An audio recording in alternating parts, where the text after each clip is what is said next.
Bismillahirrohmanirrohim. Assalamualaikum warahmatullahi wabarakatuh. Hello awesome student, how are you today? I hope you are always in good condition and good healthy. So guys, today we will learn about chapter what happened today. In this chapter, we will discuss about news item.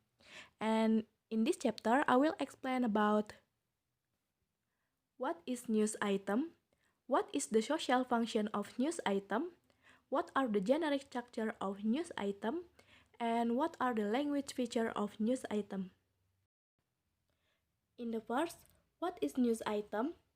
News item is a text that inform the readers about newsworthy of important events of the day, atau sebuah teks yang menginformasikan pembaca tentang peristiwa penting yang layak diberitakan pada hari ini.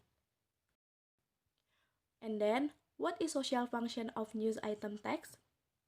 To inform the readers about newsworthy or important events of the day, atau untuk menginformasikan seorang pembaca tentang peristiwa atau kejadian penting yang layak diberitakan pada hari ini.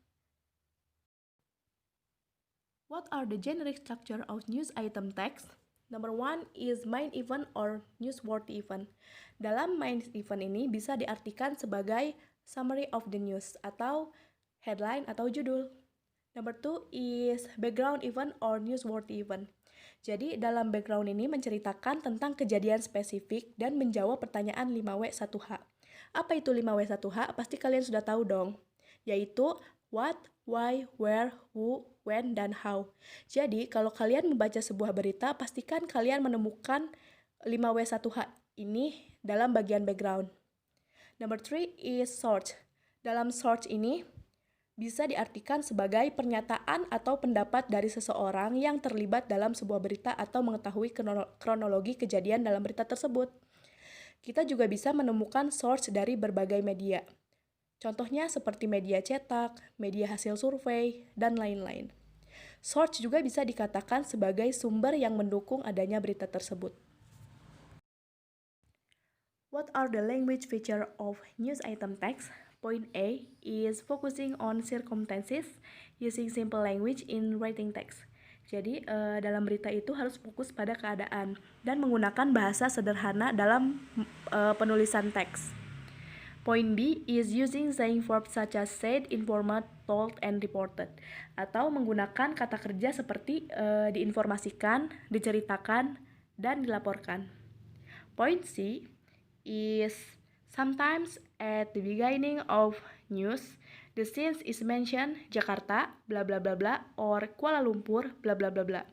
Jadi terkadang dalam sebuah berita itu diawali dengan tempat dan tanggal kejadian.